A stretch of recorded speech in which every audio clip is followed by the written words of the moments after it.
family, good morning, and we are back with part 2 of Sex Talk with Ali here. And make sure you go check out her Facebook page if you want more content like this. But we are heavy hitting because these topics should not be taboo. And where we left off yesterday was with self-love, self-confidence being directly tied to knowing and understanding your sexuality and your body. So, Ali, this is a heavy topic again. It definitely is. When we look at us as human beings and how we look at the topic of sex, how we deal with the issues of sex, it is really not as it should be on a widespread basis. Yeah, we want to have sex. Yeah, we find somebody that we're attracted to. But sex is more than just the act. It's about the emotion of it. It's about the mentality of it. And it's also about the physical aspects of it.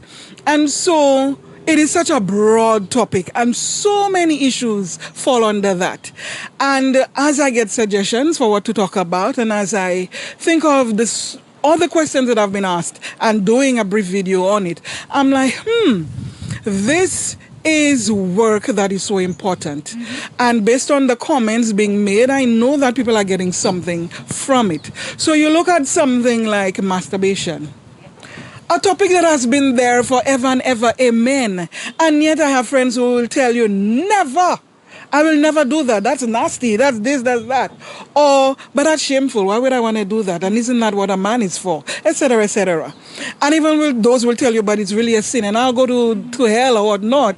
And so breaking it down, not to convince you one way or the other, but giving you the facts. And then you make a decision based on information that is fact. Okay? And looking at your bodies too, men and their penises. Men love their penises. That is the jewel of the earth for them. And if something was wrong with that penis, oh my God, you know. Like the end of their world. Yes, but there are issues with your penis that you don't know. Why am I not able to achieve an orgasm? Why am I not sustaining an erection? Why, as I get older, I am not able to come back and have another round of sex again? You know, why is there a pimple? Why is it my foreskin is not contracting or going back to its original position when it's pulled back? All of those are the issues that they don't know. And so I give you the information for you to understand. You know, something for women. Why do I have a vaginal discharge? And why does it smell? Why do I have a lump or a bump? You know, and what do I do for such an issue to be able to understand, get to my doctor, explain the situation and get the help that I need. And to understand that you're not the only one. We all as women and as men, we have issues that others are going through too. And here is a way to find out about it, but laugh because it ain't that serious. So have some fun.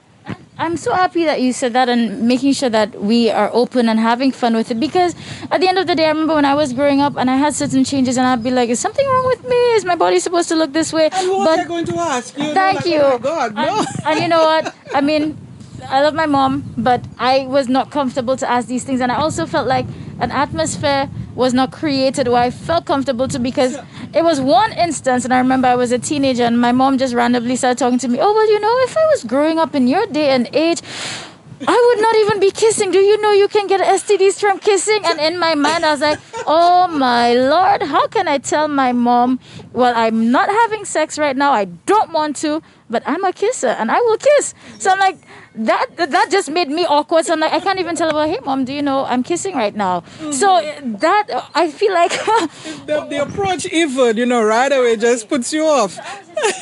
I can't talk about that with my mom, so I just used to kind of shut it off. And good thing I had good friends around me, right. So at least I was educated. But not all of us are fortunate to have friends who will give you good advice. And even now in a day of information technology, social media, all of these things, like kids, adults, everybody can get information at their fingertip, but sometimes you still have to be discerning and know what to filter out as facts and, you know, the truth, because everybody's body is different. So sometimes there's going to be little variations. But and not even that, but to also understand the information that is put out there. Not every time it's done in a way that you can get it. The words are huge, they're medical, they're clinical, you don't get it. You know, and but that has nothing to do with me. So I try to ensure that even when whatever it is I'm talking about may not be about you specifically, you're not going through it, but you know about it. So that if ever, or your child or friend, or husband, sister, whoever, ask, then you can explain it because you get it.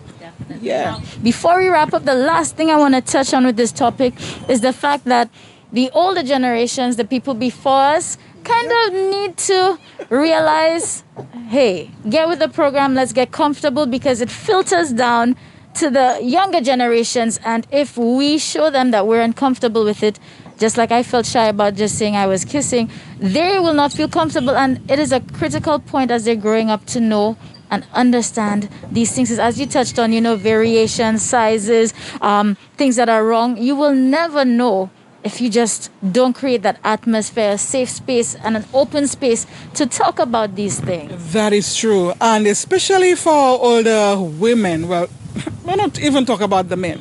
When you look at forget about the body briefly in terms of, a discharge or whatever.